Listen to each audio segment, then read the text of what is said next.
All right, today's lesson is a new entity, and this one serves a pretty big purpose in the game because it allows us to change the relationship between the player or actually any entity in the game. We can change their relationship, so we can make things like hate, fear, or have a neutral feeling about any other entity in the game. And we can do it with entire classes where if I typed in like NPC citizen, that would mean all citizens will feel however I set this. Whereas if I name a particular citizen Ted, I could set up a relationship just for Ted, where maybe Ted is in a positive relationship with the Combine because he's a spy, or the citizens initially hate Gordon or whoever your character is because they think he's a spy, so they all hate you at the beginning, or they're afraid of you, or they just don't care. They're neutral, totally uh, dismissive of you being in the map with them. So we're gonna play around with the citizens. So you can use your existing citizen map, or you can do this on any of your maps. It doesn't matter. But we're gonna set up some AI relationships, and then I'll have you play around with it and kind of see what happens. So first off, let's take a look at my sample over here. So I'm gonna reload this map. So what I've got before I run it, I have three citizens in this map, and by default, all the citizens like Gordon. They're friends with Gordon, right? Or well, I guess in the beginning of the game they're neutral to him, but then as you progress through the game, their relationship with Gordon changes to friendly. So what I've done here is I have three named citizens, and I'll talk about names here in a minute. But this guy likes me, this lady hates me, and this guy's afraid of me. Now I have them set to random, so when I run the game, you may not be able to tell who's who by their appearance, but their actions will definitely tell you, excuse me, who's who. So let's go ahead and reload the map, and let's see what happens here.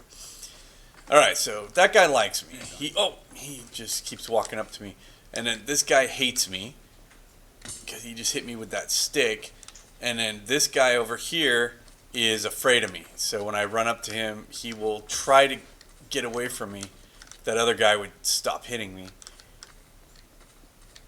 All right. But obviously we can see all three of these citizens here have completely different reactions to me.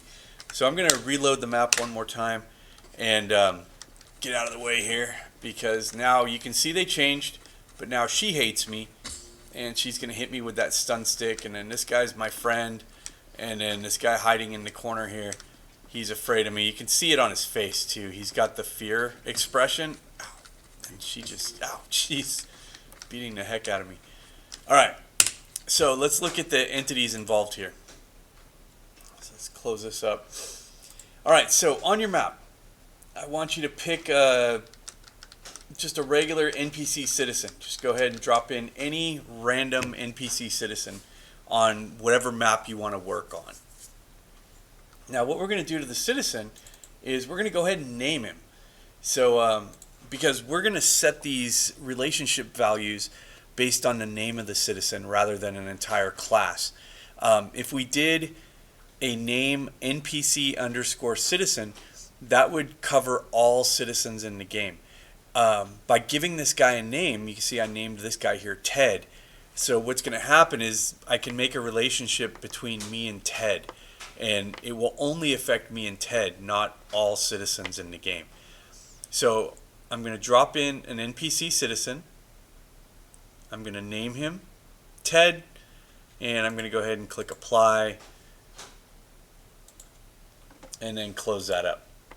All right, so this is now Ted. Now on the ground here, this is the entity that does the magic. It's called an AI relationship. So if you come over here to your entity tool, and then you come over to this side, entities, object, AI relationship. So when you drop that in the game, you're going to see a little brain with two hands shaking in front of it. I like to put the relationship next to the spawn point of the character who it interacts with. That way, I don't lose it. So this relationship goes with this guy, this relationship goes with this guy, this relationship goes with this guy. So, however you want to do it, however you want to keep track of your entities, totally up to you. That's how I do it. If I were going to do one for an entire class, like all combine relationship, I would probably put that one near my sun, because your ENV environment or your light environment is, central in your map somewhere. So I would probably put that there. But since these are individual relationships, I like to put them next to the person who they control. Just helps me kind of keep track of everything. All right, so AI relationship. It's this thing right here. So I'm going to open it up by double clicking it. And first thing, I like to name it. So this one is going to control Ted.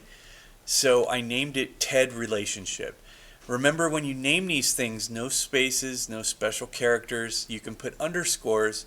I prefer to use camel case, where I capitalize the first letter of each word, but no spaces. So you can see the T and the R in Ted relationship are capitalized there. Now the subject. So what this is who is this relationship going to affect? So I put Ted because it's going to affect Ted, this guy over here. The target of his affection or hatred. So this is who is Ted gonna, who the relationship for Ted is gonna be manipulated here. In this case, I want to do the player.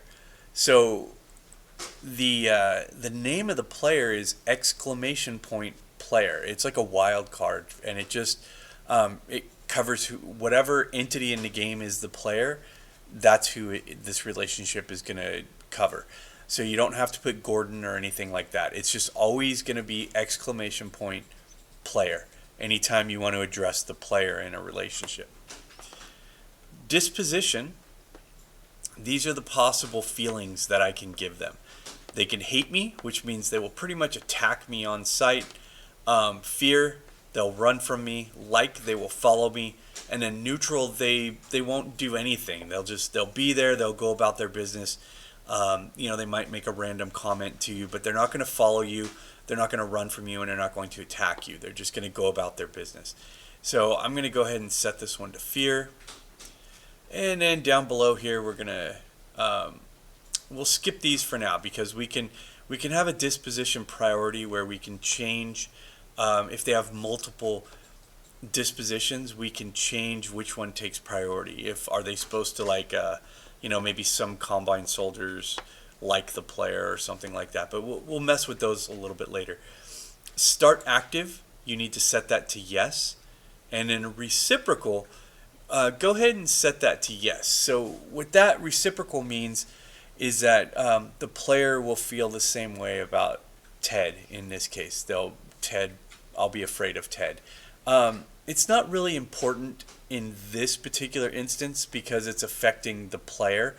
But for example, if I wanted to make the player the enemy of the citizens, like maybe my game is about a combine soldier who starts off evil, and his game arc, he turns good partway through the game. And I need to, shoot up some citizens. If I don't reciprocate a hateful relationship with the citizens, their default disposition is to like Gordon. So I can't do friendly fire damage to a character that I have a like disposition on. So what would happen is they would hate me and they would be just unloading their weapons at me. But when I would shoot them, they wouldn't be able to die. So that's what the reciprocal thing does. It takes whatever the emotion is that you're trying to create, and it reciprocates it back to the subject and the target. And so you would have to set hate in order for me to be able to damage civilians or citizens, I guess. And same thing with Combine. If you wanted to make a rogue Combine soldier, you would have to reciprocate a hatred between them in order for him to be able to damage his own kind, because by default they like them. All right, so let's go over it. I named it Ted relationship. The subject is Ted. The target is !player. The disposition is fear. Start active, yes. Reciprocal, yes. I'm going to click apply. And that is it. This AI relationship has now established that Ted is afraid of me. And if we go and look at my other ones, this is Joe relationship. The subject is Joe. The target is the player. Reciprocal, yes. The disposition is hate. This is the guy who was attacking me. This is Joe right here. Okay, Joe. And I even gave Joe a weapon, a stun stick, so I could see him actually hate me and he would try to hit me. If they don't have a weapon and they hate you, they'll run from you. But if they have a weapon, they will attack you.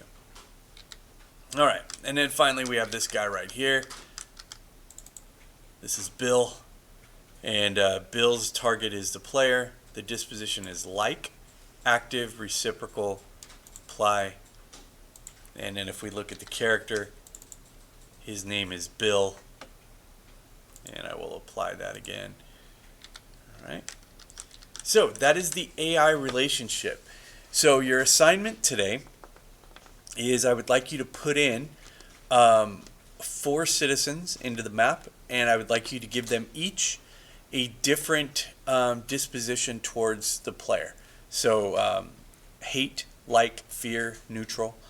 Go ahead and give the hatred the stun stick so they can chase you around. And I want you to see what happens. Once you get that up and running, I would like you to see if you could get 2 citizens to fight each other. So your primary assignment is to put in 4 citizens that have 4 different emotions towards the player. Hate, fear, like, neutral. Your secondary assignment, if you get that one done, is to make 2 citizens that hate each other. And I want you to see if you can get them to fight each other with stun sticks. All right? That's your assignment. Take a screenshot of it if you can get it to work. Give me a screenshot of the 4 citizens, and then a second screenshot if you can get the 2 guys to fight each other.